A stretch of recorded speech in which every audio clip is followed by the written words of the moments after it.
بلی جب گھر میں روئے تو کوئی مرنے والا ہوتا ہے۔ حضور صلی اللہ علیہ وآلہ وسلم نے فرمایا، بلی جب کسی گھر میں روتی ہے تو اس گھر میں کوئی افراد مرنے والا۔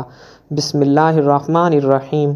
گھر میں بلی رکھی جا سکتی ہے، ایسا کرنے میں کوئی حرج نہیں، کیونکہ بلی موذی جانور نہیں اور نہ ہی نجس ہے۔ موذی اس لیے نہیں کہ ہر ایک کو یہ معلوم ہے کہ اس میں کوئی نقصان نہیں، بلکہ بلی گھر میں رکھنا فائدہ مند ہے، اس لیے کہ یہ گھر میں پیدا ہونے والے کیڑے مکوڑے اور سانپ بچھو وغیرہ کو کھا جاتی ہے۔ اور نجس اس لیے نہیں کہ حدیث میں نبی کریم صلی اللہ علیہ وآلہ وسلم نے اس کے نجس نہ ہونے کا بتایا ہے۔ قبشہ بن قعب بن مالک کی حدیث میں ہے کہ ابو قتادہ رضی اللہ تعالی عنہ، یہ قبشہ کے سسر ہیں، ایک روز قبشہ کے پاس گھر آئے تو اس نے ان کے لیے ایک برتن میں وضو کے لیے پانی ڈالا تو ایک بلی آئی اور اسے پینا چاہا تو ابو قتادہ نے برتن کو بلی کی جانب ٹیڑھا کر دیا تاکہ وہ پی لے۔ قبشہ کہتی ہیں تو انہوں نے دیکھا کہ میں انہیں دیکھی جا رہی تو وہ کہنے لگے، میری بھتیجی کیا تم اس سے تعجب کر رہی ہو؟ قبشہ کہتی ہے، میں نے کہا جی ہاں، تو انہوں نے کہا، نبی کریم صلی اللہ علیہ وآلہ وسلم نے فرمایا، یہ نجس نہیں بلکہ یہ تم پر آنے جانے والی ہیں۔ ناظرین، بلیوں کا شمار ان چند پالتو جانوروں میں کیا جاتا ہے جو لوگوں کو بے حد پسند ہیں۔ اگرچہ اسلام میں بلی حلال نہیں ہے، لیکن اس کو پاکیزہ اور طاہر حیوانات میں شمار کیا جاتا ہے۔ ایک سائنسی اندازے کے مطابق انسان نے بلی کو 10,000 سال پہلے سدھایا اور پالتو بنایا تھا۔ بلی آج کے دور میں سب سے عام پالتو جانوروں میں سے ایک ہے۔ افریقی جنگلی بلیوں کی کئی اقسام کو پالتو بلی کے آباء و اجداد سمجھا جاتا ہے۔ بلیوں کو پہلے شاید اس وجہ سے سدھایا گیا تھا کہ یہ چوہے کھاتی تھیں اور اکثر اوقات جہاں اناج محفوظ کیا جاتا ہے وہاں انہیں پالا جاتا تھا، لیکن بعد ازاں ان کو انسان کے دوست اور پالتو جانور کے طور پر بھی پالا جانے لگا۔ پالتو بلیوں کے جسم پر لمبے یا چھوٹے بال ہوتے ہیں جن کی بنیاد پر ان کی اقسام اور نسلوں کا تعین کیا جاتا ہے۔ اب اگر بلیوں کی شرعی حیثیت کی بات کی جائے تو آپ صلی اللہ علیہ وآلہ وسلم نے ان سے حسن سلوک کی تاکید کی ہے۔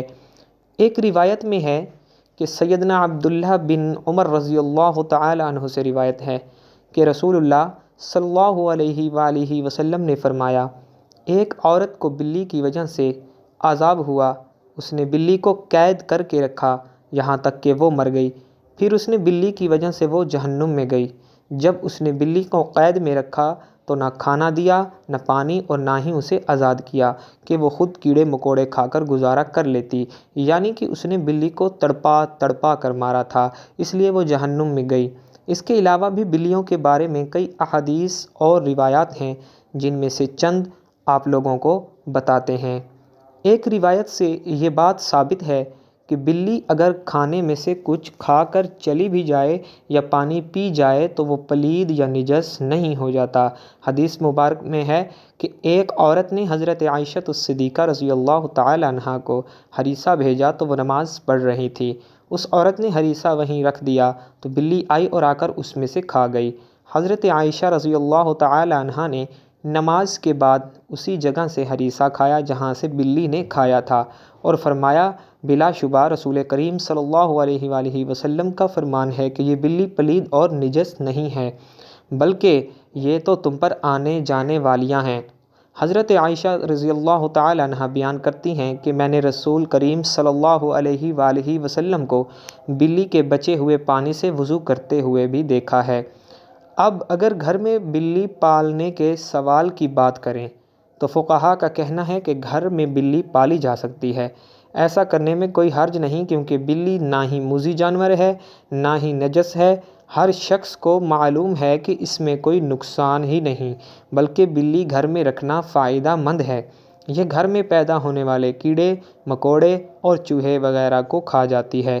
بلیوں کے قدیم دور کے بعد مشرق قریب میں عقیدت دی گئی اور اسلام نے اس روایت کو اپنے بہترین انداز میں اپنا لیا، جو کہ اس عقیدت سے بالکل ہٹ کر ہے جو کہ دیگر قدیم مذاہب میں بلی کو دی گئی ہیں۔ کچھ مذاہب میں بلی کو ناپاک سمجھا جاتا ہے تو کچھ مذاہب میں اسے حلال جان کر بھی کھایا جاتا ہے۔ جبکہ اسلام نے ایک طرف ان کا گوشت کھانے سے منع کیا ہے اور دوسری طرف ان کے ساتھ پیار و محبت اور حسن سلوک کرنے کی تلقین بھی کی ہے۔ جیسے ایک صحابی کی کنیت ہی ابو ہریرہ یعنی کہ بلیوں والا پڑ گئی تھی۔ آپ کا اصل نام عبد الرحمن ہے۔ ابو ہریرہ آپ کی کنیت ہے اور ابو ہریرہ کنیت رکھنے کی وجہ یہ تھی کہ آپ کے پاس ایک بلی تھی جس کو آپ اپنے ساتھ رکھا کرتے تھے، اس لیے آپ کی کنیت ابو ہریرہ پڑ گئی۔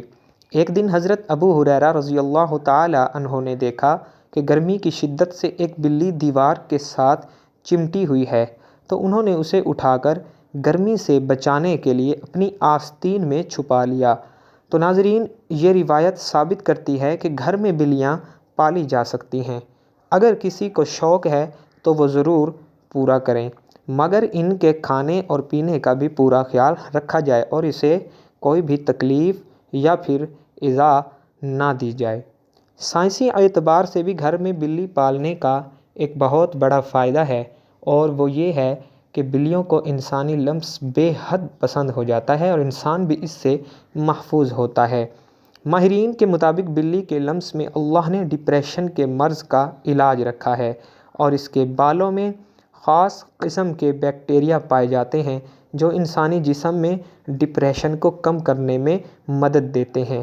چنانچہ پالتو بلی کو اپنے ساتھ لپٹا کر بٹھانا یا سلایا جائے، اس سے نہ صرف آپ کی بلی خوش رہے گی بلکہ آپ کو ڈپریشن سے بھی نجات دلائے گی۔ اب ہم آپ کو بلیوں کے بارے میں کچھ مزید معلومات بتاتے ہیں جو ماہرین کے تجربات کے بعد سامنے آئی۔ ویسے تو یہ معلومات سب کے لیے دلچسپ اور حیرت انگیز ہیں، لیکن جنہوں نے بلیاں پال رکھی ہیں ان کے لیے انتہائی فائدہ مند ہیں۔ ماہرین کے مطابق بلیوں کی اوسط عمر 13 سے 17 سال ہوتی ہے، مگر اکثر بلیاں 20 سال کی عمر تک پہنچ جاتی ہیں۔ دو بلیاں آپس میں کبھی بھی میاؤں کر کے بات نہیں کرتی۔ جب بھی آپ کی بلی میاؤں کرے تو جان لیں کہ وہ آپ سے ہی مخاطب ہے۔ اس کے علاوہ بلیوں کی مونچھوں کے متعلق ایک عام تاثر پایا جاتا ہے کہ ان کے ذریعے بلیاں اپنا توازن برقرار رکھتی ہیں، لیکن ایسا تاثر بالکل بھی غلط ہے، بلکہ ماہرین کا کہنا ہے کہ بلیوں کی مونچھوں میں ایک سینسر ہوتا ہے جو جگہ کے فاصلے اور مختلف اشیاء کے سائز کا پتہ لگاتی ہیں اور بلیوں کو آگاہ کرتی ہیں۔ حتیٰ کہ اندھیرے میں بھی بلیاں اپنی مونچھ کے ذریعے کسی بھی فاصلے یا کسی بھی چیز کے سائز کا پتہ چلا لیتی ہیں۔ بلی کو کسی بھی صورت ایذا دینا شرعاً جائز نہیں ہے، تو بلی کے تمام قباحتوں کے باوجود رسول اکرم صلی اللہ علیہ وآلہ وسلم نے اس کے ساتھ نرمی کا اظہار فرمایا ہے۔ ہمیں بھی آپ صلی اللہ علیہ وآلہ وسلم کی پیروی میں اس کے ساتھ نرمی کرنی چاہیے، اور اگر کوئی بلی خونخوار اور گھر کا نقصان کرتی ہے تو اسے مارنے کی بجائے پکڑ کر کسی دوسری جگہ منتقل کر دینا چاہیے یا پھر دور دراز علاقے میں چھوڑ دیا جائے تاکہ وہ اپنا ٹھکانہ بدل لے، لیکن اسے قتل کرنے کی اجازت نہیں دی جا سکتی اور نہ ہی تکلیف دینے کی۔